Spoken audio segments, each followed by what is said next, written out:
Everyone, good morning. स्वागत है आपका अपने चैनल हिस्ट्री वर्ल्ड में। राजस्थान के वाद्य यंत्र हम डिस्कस कर रहे हैं। कल हमने देखे थे वाद्य यंत्र में तत्ववाद्य यंत्र जो कि ताल के द्वारा बजाए जाते हैं, जैसे सारंगी है, सितार है, रावण, अत्ता, एक तारा, दो तारा, सारे हमने देखे थे। कल ट्रिक भी देखी थी। आज देखने वाले हैं सुषिर वाद्य यंत्र। कौन से वाद्य यंत्र? सुषिर वाद्य यंत्र। अब ये सुषिर वाद्य यंत्र कौन से होते हैं? ये वो वाद्य यंत्र होते हैं जिनको हम फूंक मारने से बजाते हैं।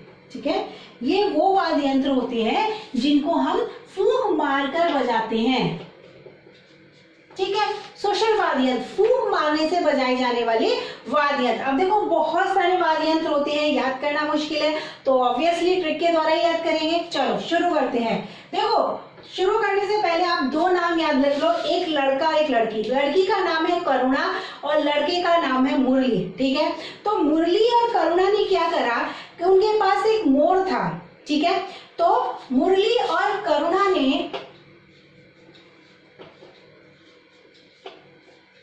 मुरली और करुणा ने मोर की नाड़ मस्की। अब देखो, नाड़ क्या होता है? नाड़ जानते हो? नाड़ मतलब गर्दन। ठीक है, नाड़ मतलब गर्दन होती है, गर्दन मतलब मुरली और करुणा ने मोर की नाड़ मस्की और बीना शाह ने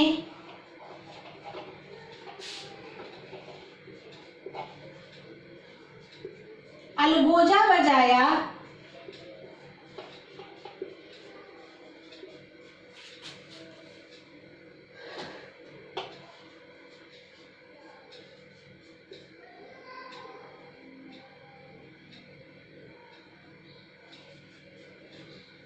अलगोजा सुनाया तो बांसुरी से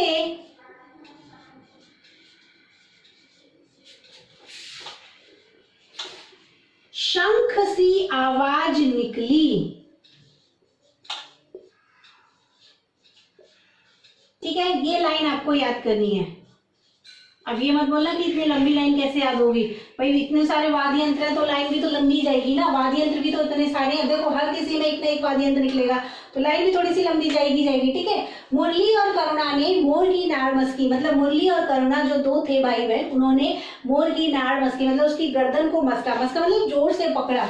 और उसके बाद क्या करा? बीना शाह ने अलगोजा सुनाया। अलगोजा भी एक वाद्य यंत्र होता है। फिर क्या हुआ? तो बांसुरी से शंख सी आवाज निकली। ठीक, याद हो जाएगा ना आराम से। अब देखो, मुरली से तो है ही मुरली, मुरला मुरली।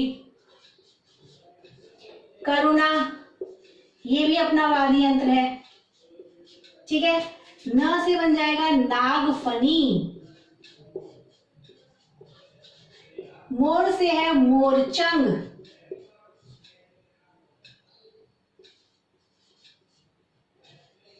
ठीक है, नाड़ से बनता है नड़। ठीक है, मस्की से मसक। बीना से वाद्य यंत्र बनता है बीन, जिसको हम पुंगी के नाम से भी जानते हैं। ठीक है, बीना मतलब बीन और जिसको हम पुंगी के नाम से भी जानते हैं। शाह मतलब शहनाई। ठीक है, शहनाई। अलगोजा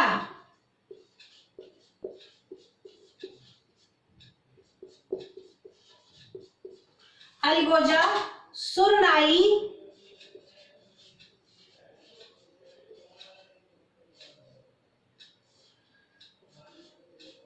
ठीक है, अलगोजा सुरनाई और ये बांसुरी है ही।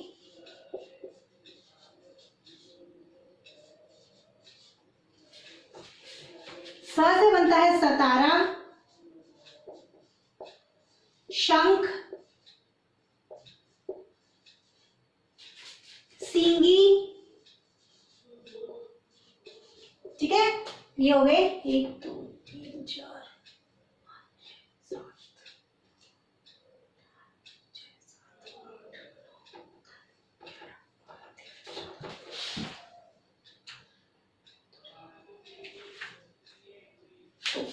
8 और इस तो से बनेगा तुरही। ठीक है, टोटल 15 वाद्य यंत्र है अपने। मुरली और करुणा ने मोर की नाड़ मस्की और वीणा शाह ने अलगोजा सुनाया तो बांसुरी से शंख सी आवाज निकली।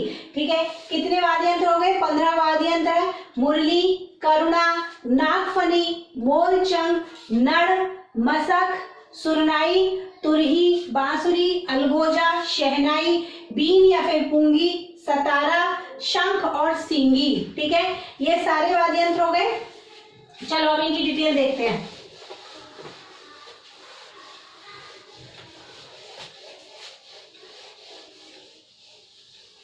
तो शुरू करते हैं अपने राजकीय वाद्य यंत्र से।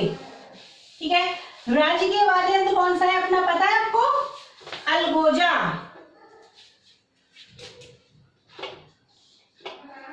राष्ट्रीय वाद्य यंत्र कौन सा है अपना? अलगोजा। ठीक है, अलगोजा है अपना राष्ट्रीय वाद्य यंत्र, सॉरी राजकीय वाद्य यंत्र, अपने राजस्थान का राजकीय वाद्य यंत्र।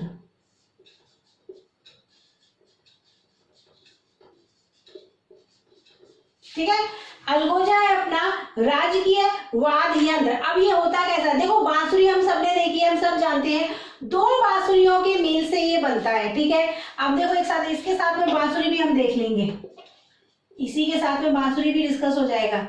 देखो ये जो है बांसुरी हम सबने देखी है कैसी होती है, फ्लूट। तो दो फ्लूट से ये अलगोजा बनता है। अब देखो फ्लूट जो होती है, बांसुरी जो होती है, बांसुरी में छेद कितने होते हैं?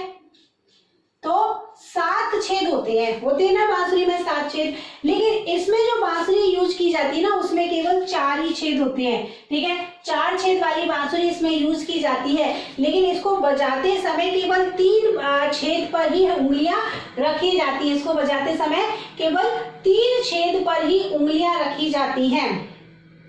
और एक बात याद रखना, अलगोजा में इंपॉर्टेंट ये है कि जो अलगोजा है वो नाक से बजाया जाता है। ठीक है, नाक से इसका वादन होता है। अब बांसुरी में कितने छेद होते हैं? 7 छेद होते हैं, जो कि स्वर अच्छे से निकले इसलिए बराबर हम इसको भागों में डिवाइड करके बनाते हैं। ठीक है, बराबर भागों में डिवाइड करके ये बनाया जाता है, निश्चित दूरी पर बनाया जाता है। और प्रसिद्ध बांसुरी वादक का नाम आप याद रखना, हरिप्रसाद चौरसिया।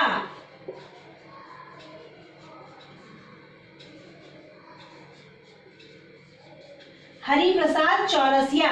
वहीं पर आप ये अलगोजा के लिए याद रखना कि अलगोजा का वादन कौन करता है। तो अलगोजा का वादन, प्रसिद्ध अलगोजा वादक अगर आपसे पूछ ले तो उनका नाम है श्री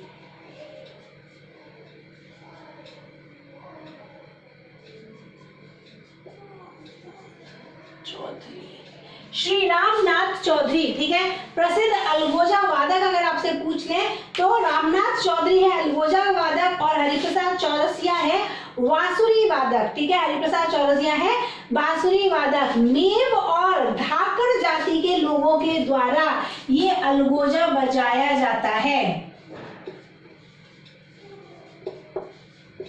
मेव एवं धाकड़ जाति के द्वारा अलगोजा बजाया जाता है। इसके बाद में लेते हैं हम शहनाई। शहनाई जो कि सुशिर वाद्य यंत्रों में सर्वश्रेष्ठ वाद्य यंत्र होता है। आकृति तो हम सब जानते हैं, चिलम की सी इसकी आकृति होती है।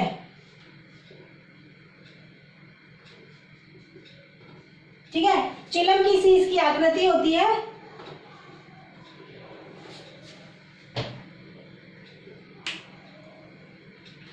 ठीक, चिलम की सी इसकी आकृति होती है। शीशम या सागवान के, शीशम और सागवान के पेड़ से ये शहनाई बजाई जाती है। और प्रसिद्ध शहनाई वादक तो हम सभी जानते हैं, बिस्मिल्लाह खां।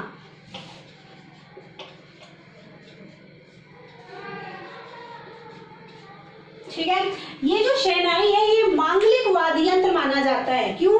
क्योंकि विवाह आदि मांगलिक अवसरों पर शहनाई का वादन किया जाता है। ठीक है, विवाह आदि मांगलिक अवसरों पर शहनाई का वादन किया जाता है, इसीलिए शहनाई को जो है मांगलिक वाद्य यंत्र भी बोला जाता है। ठीक, अब देखो ये जो शहनाई होते हैं, शहनाई में को हम सब देख ही लिया कि बिस्मिल्लाह खां इसके वादक है, फेमस वादक है, और चिलम जैसी इसकी आकृति होती है। लेकिन क्या आप जानते हो इसको किसी अन्य नाम से भी जानते हैं क्या? इसको नफीरी के नाम से भी जानते हैं, शहनाई को नफीरी के नाम से भी जानते हैं, और इसको सुंदरी के नाम से भी जानते हैं, है ना इंटरेस्टिंग बात। शहनाई को नफीरी और सुंदरी के नाम से भी जानते हैं। इसके बाद में हम देखते हैं पुंगी। पुंगी जिसको बीन भी बोलते हैं। बीन की आकृति तो अपन सभी जानते हैं, कुछ इस तरह की होती है ना बीन की आकृति, ऐसी होती है ना बीन की आकृति। तो बीन का हम यूज भी जानते हैं, कहाँ यूज होता है? सांपों को मोहित करने के लिए, सांपों को अपने वश में करने के लिए बीन का यूज किया जाता है। कालवेलिया जाति के जो लोग स्त्रियां हैं वो नृत्य के समय भी, कालवेलिया जाति की जो स्त्रियां हैं वो नृत्य के समय कई बार बीन का उपयोग करती है। ठीक है, नृत्य के समय बीन का उपयोग करती है। ठीक, 4 देख लिए। अब देखते हैं शंख।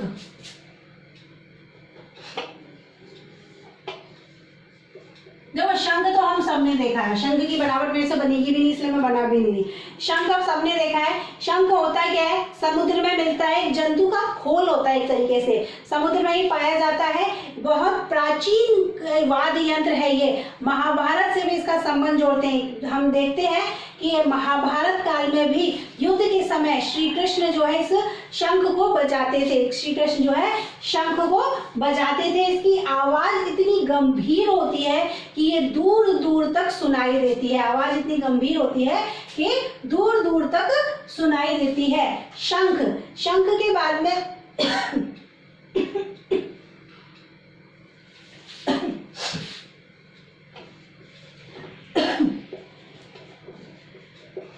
शंख के बाद में देखते हैं मसक। अब देखो मसक की आकृति कैसे होती है? एक तरीके से थैला देखा है,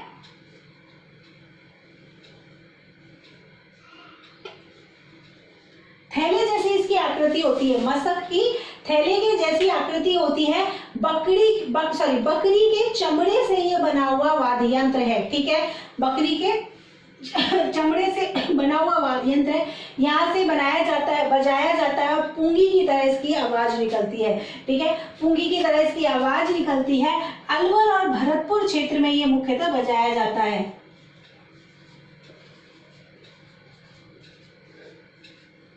ठीक, अलवर और भरतपुर क्षेत्र में ये मुख्यतः बजाया जाता है। और मेन इसको क्या नाथपंथी लोग, जोगी लोग और भैरू जी के भैरू जी के भोपे इस वाद्य यंत्र का प्रयोग करते हैं। ठीक है, भैरू जी के भोपे इस वाद्य यंत्र का प्रयोग करते हैं। अब देखो इसके बाद में देखते हैं हम करुणा। मैं किसी का नाम हो वरना तो बुरा मत मानना, करुणा वाद्य यंत्र भी होता है। ठीक है, करुणा कैसे होता है? 8 से 10 फीट लंबा वाद्य यंत्र होता है और पीतल की चादर से निर्मित होता है। ठीक है, पीतल की चादर से निर्मित होता है, बिल्कुल होठों के पास, लिप्स के पास उसको सटाकर फूंक मारने से ये जो है वाद्य यंत्र बजता है। ठीक है, प्राचीन काल से भी हम इस वाद्य यंत्र को देखते आ रहे हैं। ये कहा जाता है कि जब राजा महाराजाओं के समय युद्ध होता था ना, तो उस युद्ध में इस करुणा नामक वाद्य यंत्र का प्रयोग किया जाता था। ठीक है, इस युद्ध में करुणा नामक वाद्य यंत्र का प्रयोग किया जाता था। पाली के सागड़ी क्षेत्र,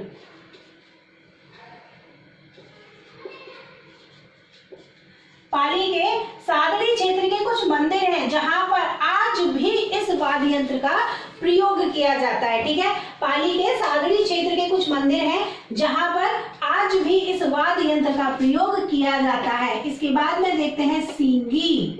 अब देखो सींगी शब्द से आपको पता चल रहा है कि ये जो वाद्य यंत्र है वो सींग से बनता है। सींगी मतलब सींग से बनता है। भैंस का सींग है, बकरे का सींग है, इन सब से सींग से बनता है ये वाद्य यंत्र। हिरण का 12 सिंह की सींगों से वाद्य यंत्र बनता है और मुंह से जब जोर से फूंक देते हैं ना तब जाकर ये वाद्य यंत्र बजता है। ज्यादा याद नहीं रखना, सिर्फ यही याद रखना है कि बकरा, हिरण, 12 सिंह और भैंसे के सींग से ये वाद्य यंत्र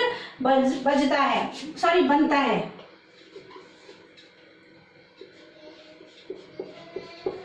नागफनी। देखो नागफनी नाम से पता चल रहा है नाग मतलब एक ऐसा वाद्य यंत्र जो सांप के आकार का हो। ठीक है, एक ऐसा वाद्य यंत्र जो सांप के आकार का हो और ये भी जो है पीतल का ही बना हुआ होता है। ये भी पीतल का ही बना हुआ होता है। धार्मिक वाद्य यंत्र माना जाता है। क्यों? क्योंकि साधु सन्यासियों के द्वारा ये वाद्य यंत्र प्रयोग में लिया जाता है। ठीक, नागफनी। नागफनी के बाद में देखते हैं तुरही। और ये जो तुरही होता है ये तुरही भी पीतल की ही बनी हुई होती है।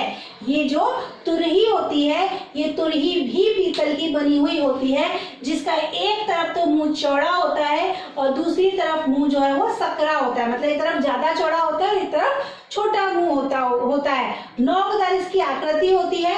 नौकदार इसकी आकृति होती है और दुर्गों पर मुख्यतः दुर्गों पर इसका प्रयोग किया जाता है क्योंकि इसकी जो आवाज है ना वो दूर तक जाती है। ठीक, तुरही। तुरही के बाद में देखते हैं सुरनाई। अब देखो सुरनाई जब अपन बोलते हैं तो सुरनाई बोलते बोलते कहीं ऐसा लगता है ना शहनाई लगता है ना, तो ये जो सुरनाई होता है ना वो शहनाई के जैसा ही होता है। ठीक है, इसकी जो बनावट होती है ना वो शहनाई के जैसी ही होती है। और जैसे कि शहनाई एक मांगलिक वाद्य यंत्र है वैसे ही सुरनाई भी एक मांगलिक वाद्य यंत्र है। लंगा और मांगड़िया जाति के लोगों के द्वारा विवाह के उत्सव पर इस वाद्य यंत्र का प्रयोग किया जाता है। ठीक है, इसका मुंह जो होता है सकड़ा होता है और उससे इसको बजाया जाता है। ठीक, नेक्स्ट देखते हैं मोरचंग। अब देखो कुछ वाद्य यंत्र ऐसे होते हैं जिसका नाम लेते हैं ना तो हमको नाम से उसकी या तो बनावट पता चल जाती है या ये पता चल जाती है वो कैसे आकार का होगा। मोरचंग मतलब मोर की आकृति वाला।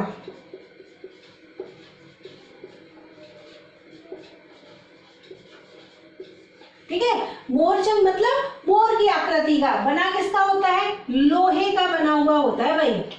ठीक है, एक छोटा होता है, बहुत बड़ा नहीं, छोटा सा वाद्य यंत्र होता है, मोर की आकृति का होता है, लोहे का बना हुआ होता है और रेगिस्तानी इलाकों में बहुत ज्यादा प्रचलित है। ठीक है, खासकर लंगा जाति के लोग इसका यूज बहुत करते हैं। खासकर लंगा जाति के लोग इस वाद्य यंत्र का प्रयोग करते हैं। अब एक बात और याद रखना है, ये जो मोरचंग है इसका एक नाम और है, वो है जूझहार। ठीक, इसका एक नाम और है, क्या है? जूझहार। ठीक, नेक्स्ट देखते हैं मुरला मुरली।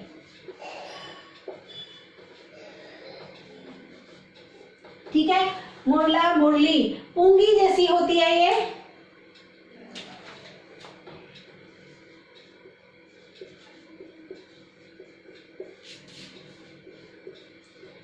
पुंगी का ही नया रूप है।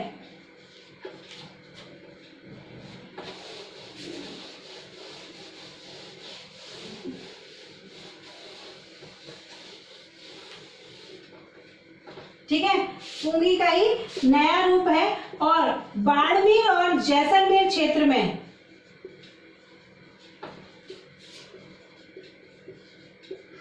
लंगा जाति के जो कलाकार हैं वो इसका यूज करते हैं। ठीक है, लंगा जाति के कलाकारों के द्वारा विशेष रूप से ये मुरली प्रयोग में ली जाती है। इसके बाद में दो वाद्य यंत्र हो रहे हैं वो देख लेते हैं। एक तो है अपना नड़ और दूसरा है अपना सतारा। अब नड़ क्या होता है?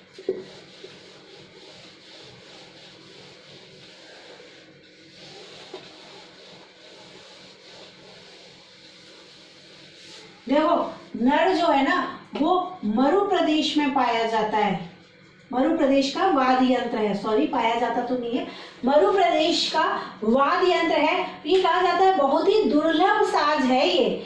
और देखो इस वाद्य यंत्र पे ये भी कहा जाता है कि जो नड़ वाद्य यंत्र है इस पे सिंधी संस्कृति का प्रभाव पड़ा है। इस पे सिंधी संस्कृति का प्रभाव पड़ा है और जो राजस्थानी भोपे जो माता के और भैरव के गुणगान गाते हैं, ठीक है, माता के और भैरव के जो वाचन करते हैं, उनकी जो कथाएं वाचन करते हैं, वो इस नड़ का प्रयोग करते हैं। ठीक है, और प्रसिद्ध नड़ वादक आप याद रखना कर्णा भील।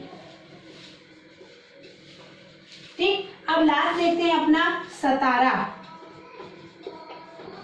देखो ये जो वाद्य यंत्र है ये कई सारे वाद्य यंत्रों से मिलकर बनता है, जैसे बांसुरी, अलगोजा और शहनाई।